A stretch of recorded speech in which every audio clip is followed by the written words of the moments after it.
Hello students, कैसे हो सभी। आज की वीडियो में हम बात करने वाले हैं HBSC board class 12 home science के लिए मोस्ट इंपोर्टेंट क्वेश्चन लेकर आ चुके हैं हर एक चैप्टर हर एक यूनिट से। चलिए शुरू करते हैं। सबसे पहले बात करें, यूनिट जो है आपकी टोटल 6 हो जाती है और जो है पूरा पेपर आपका 60 मार्क्स का होने वाला है। उसमें से कौन सी यूनिट इंपॉर्टेंट है, कौन सी यूनिट में से कितना नंबर का काम आएगा, सभी के बारे में बात करेंगे। शुरू करते हैं। सबसे पहले बात करते हैं यूनिट 1 में जो है एक ही चैप्टर रहने वाला है। इसमें जो है 3 नंबर का काम आपका आने वाला है। इसमें से आपके क्वेश्चन जो है कार्य और अर्थपूर्ण कार्य में क्या अंतर है, इसके बारे में पूछा जाएगा। भारत के प्रमुख पारंपरिक व्यवसाय जैसे कृषि, हस्तशिल्प का संक्षिप्त वर्णन कीजिए।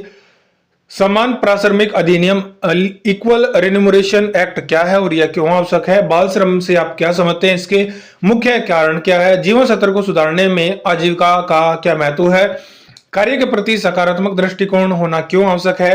एक अच्छे उद्यमी के क्या गुण होते हैं। ये जो आपके छोटे बड़े सभी टाइप के क्वेश्चन में जो है ये पूछे जाएंगे। 10 क्वेश्चन जो है इंपॉर्टेंट रहने वाले हैं। इसके अलावा जो है अगले यूनिट में चलते हैं।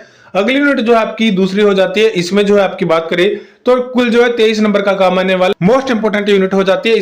सबसे पहले बात करें, चैप्टर का नाम आपका नैदानिक पोषण और आहार विज्ञान रहेगा। इसमें जो है नैदानिक पोषण को परिभाषित करें, इसके बारे में पूछ सकता है। एक नैदानिक आहार विशेषज्ञ की अस्पताल में क्या भूमिका होती है, यह पूछ सकता है। चिकित्सीय आहार से आप क्या समझते हैं। नियमित आहार और संशोधित आहार से क्या अंतर है, ये रहने वाला है। इसके अलावा तरल आहार और कोमल आहार किन परिस्थितियों में दिया जाता है, इसके बारे में देख लेना। नली द्वारा भोजन देना और अंतःशिरा भोजन में क्या अंतर है, इसके बारे में।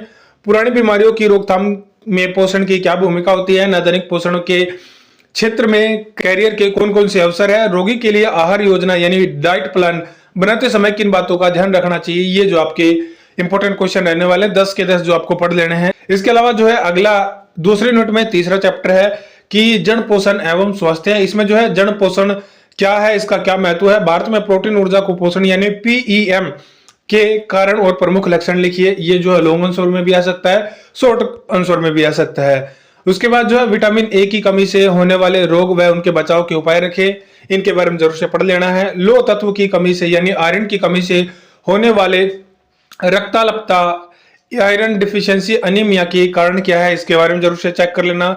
आयोडीनहीनता विकार यानी आईडीडी को रोकने के लिए सरकार द्वारा कदम उठाए गए, उनके बारे में चेक कर लेना। फूड फोर्टिफिकेशन क्या है, इससे आप क्या समझते हैं, ये जरूर कर लेना। जन पोषण से जुड़ी प्रमुख राष्ट्रीय पोषण नीतियां कौन सी है, ये देख लेना। और भारत में गर्भवती महिलाओं और बच्चों में कुपोषण के मुख्य कारण क्या है और इनके लिए जो कौन कौन सी योजना चलाई जाती है महिलाओं के लिए बच्चों के लिए, वो जरूर देख लेना, बड़ी इंपॉर्टेंट हो जाती है। 10 के 10 क्वेश्चन देख लेना। अगली बात करते हैं आपकी खाद्य प्रसंस्करण और प्रौद्योगिकी। इसमें जो है खाद्य प्रसंस्करण और खाद्य प्रौद्योगिकी की परिभाषा दे। खाद्य पदार्थ खराब होने के प्रमुख कारण क्या होते हैं, उसके बारे में आपको जरूर से चेक कर लेना है। खाद्य संरक्षण की प्रमुख विधियां कौन सी है, जैसे सुखाना, प्रशीतन कौन सी होते हैं, ये आपको चेक कर लेना। पाश्चुरीकरण क्या है या दूध के लिए क्यों आवश्यक है, इसके बारे में जरूर से देख लेना, क्योंकि ये क्वेश्चन बहुत बार पाश्चुरीकरण से रिलेटेड जो है पीवाईक्यूज में पूछा जाता है। इसके अलावा नष्ट होने वाले और खराब न होने वाले पदार्थ में अंतर स्पष्ट करें, ये आपका रह सकता है। ये जो है आपका डिब्बा बंद खाद्य पदार्थों का उपयोग करते समय क्या क्या सावधानियां बरतनी चाहिए। फूड फोर्टिफिकेशन फूड एनरिचमेंट में क्या अंतर है, ये आपको कर लेना है। ये जो इंपॉर्टेंट क्वेश्चन रहने वाले हैं। अगले की बात करें, दूसरी यूनिट में जो है चौथा चैप्टर आपका खाद्य गुणवत्ता और खाद्य सुरक्षा रहेगा। खाद्य सुरक्षा क्यों आवश्यक है, खाद्य सुरक्षा से आप क्या समझते हैं, ये क्वेश्चन आपको देखने को मिल सकता है। अगला खाद्य अपमिश्रण मिलावट, यानी इसके 2 सामान्य उदाहरण देने आपको, यह क्या होती है मिलावट। खाद्य विषाक्तता फूड पॉइजनिंग के मुख्य कारण क्या होते हैं, उसके लक्षण क्या होते हैं, ये जरूर से कर लेना, बहुत बार पूछा जाता है। फसाई खाद्य सुरक्षा और मानक प्राधिकरण के कार्य और महत्व बताए, इसके बारे में देख लेना। फसाई की स्थापना कब हुई। इसके अलावा जो है कोडेक्स एलिमेंट्रियस जो है क्या, इसके बारे में जरूर से चेक कर लेना। HACCP ये जो है एक नंबर के क्वेश्चन में बहुत बार आता है, इसके बारे में जरूर से कर लेना, 2 नंबर में भी आ सकता है। उसके बाद जो है विश्व व्यापार संगठन अंतरराष्ट्रीय खाद्य मानकों में क्या रोल है WTO का, इसकी स्थापना कब हुई, 1995 में हुई। इसके जो है क्या कार्य होते हैं वो जरूर से चेक कर लेना। इसके अलावा ISI यानी जो है ISI मार्क एगमार्क FPO किन खाद्य पदार्थों में लगाए जाते हैं, इनके बारे में जरूर से चेक कर लेना कि कौन सा मार्क कौन से प्रोडक्ट में लगाया जाता है, कब इसकी स्थापना हुई, इसके जो है कार्य क्या है, क्या दर्शाता है, ये चीजें रहने वाले हैं। अगले की बात करते हैं। अगली जो है तीसरी यूनिट रहेगी, इसमें जो है 7 नंबर का काम आपका आने वाला है। इसमें जो है प्रारंभिक बाल्यावस्था देखभाल और शिक्षा के बारे में रहने वाला है। सबसे पहला क्वेश्चन जो है प्रारंभिक बाल्यावस्था देखभाल और शिक्षा का क्या महत्व है ये रहेगा। इसके अलावा छोटे बच्चों की प्रमुख आवश्यकताएं जैसे शारीरिक, मानसिक और भावनात्मक जो है क्या होती है उनके बारे में आपको बताना चाहिए। एक अच्छे पूर्व विद्यालय, प्री स्कूल या क्रैच की क्या विशेषताएं होनी चाहिए। छोटे बच्चों के विकास में खेल का क्या महत्व होता है, खेल के द्वारा बच्चों में कैसे विकास आता है, ये सारी चीजें रहेगी। इसके अलावा एक ECCE पेशेवर या शिक्षक में कौन कौन से गुण होने चाहिए ये आपका रहने वाला है। इसके अलावा ये आपका इंपॉर्टेंट हो जाता है बच्चों में फाइन मोटर और ग्रास मोटर स्किल को कैसे बढ़ावा दिया जाता है। कि सारे क्वेश्चन आपके इंपॉर्टेंट रहेंगे, इनको जरूर से चेक करके जाना। अगले की बात करते हैं। अगला जो आपका रहेगा बच्चों, युवाओं और बुजुर्गों के लिए सहायक सेवाओं का प्रबंधन। विशेष आवश्यकता वाले बच्चे किन्हें कहा जाता है, ये जो है children with special needs, CWSN रहने वाला है। इसकी जो है फुल फॉर्म भी यहाँ पर लिख दी है, इसके बारे में आपको पता होना चाहिए। किशोर न्याय अधिनियम यानी जो है इसके मुख्य प्रावधान क्या है। इसके अलावा बाल गृह और ऑब्जर्वेशन होम में क्या अंतर है, इसके बारे में आपको पता होना चाहिए।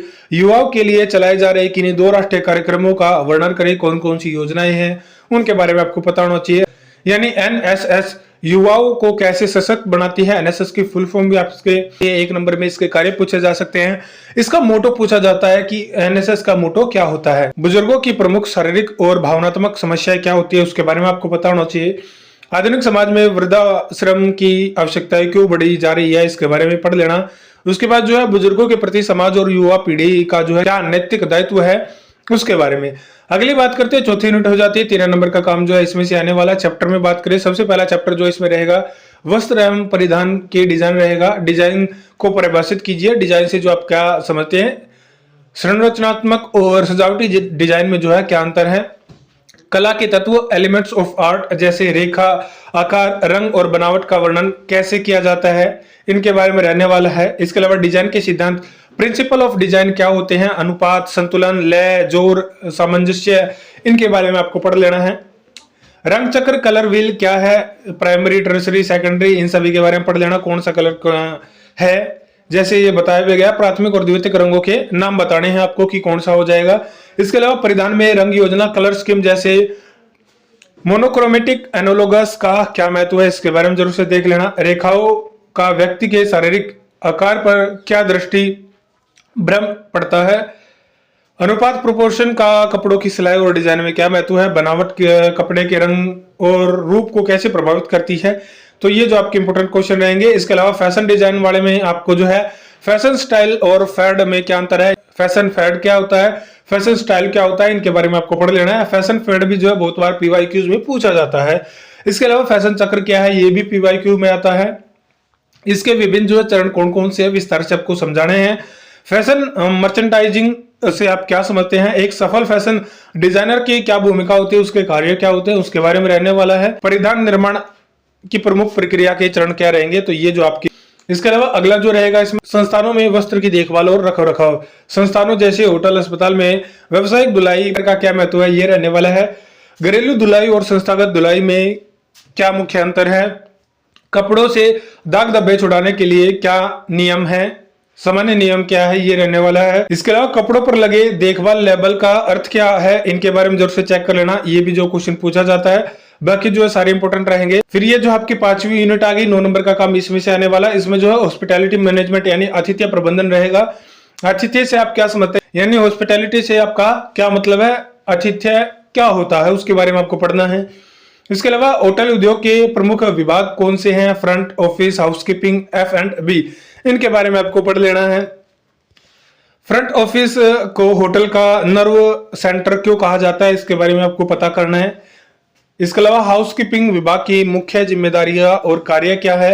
होटल उद्योग में अतिथि चक्र के विभिन्न चरण क्या होते हैं, इनके बारे में। Pre arrival, arrival, stay, departure, इनके बारे में जरूर से पढ़ लेना। बैक ऑफिस और फ्रंट ऑफिस में क्या अंतर है। एक सफल आतिथ्य प्रबंधक यानी हॉस्पिटैलिटी मैनेजमेंट के आवश्यक गुण है, ये आपको कर लेने हैं। उसके बाद जो है उपभोग और शिक्षा संरक्षण आ गया, ये भी मोस्ट इंपोर्टेंट हो जाता है क्योंकि इससे भी जो है नंबर आपके आते हैं। 2 से 4 नंबर का क्वेश्चन इनमें से भी बनता है कि उपभोक्ता कौन है यानी कंज्यूमर कौन है, उसके राइट क्या है। बाजार में उपभोक्ताओं को किन प्रमुख समस्याओं जैसे मिलावट, खराब गुणवत्ता का सामना करना पड़ता है, इनके बारे में आपको पता होना चाहिए। इसके अलावा उपभोक्ता संरक्षण अधिनियम कोपरा इसके बारे में जरूर से पढ़ लेना 1 नंबर। और लॉन्ग में ये जरूर से पूछा जाता है, उपभोक्ताओं के दिए गए 6 अधिकार क्या है, उनके बारे में जरूर से पढ़ लेना है।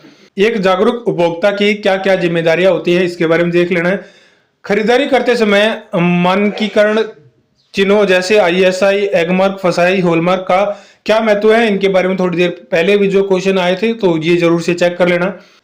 इसके अलावा ये जागो ग्राहक जागो अभियान का उपभोक्ता जागरूकता में क्या योगदान है, इसको जरूर से कर लेना, ये जो इंपॉर्टेंट रहेंगे। अब ये जो है आपकी लास्ट यूनिट आएगी, 5 नंबर का काम इसमें से रहने वाला है। इसमें जो है विकास, संचार और पत्रकारिता से रहने वाला है। सबसे पहले विकास संचार की परिभाषा दे, इसके मुख्य उद्देश्य क्या है, पत्रकारिता यानी जर्नलिज्म क्या है, इसके बारे में आपको पढ़ना है।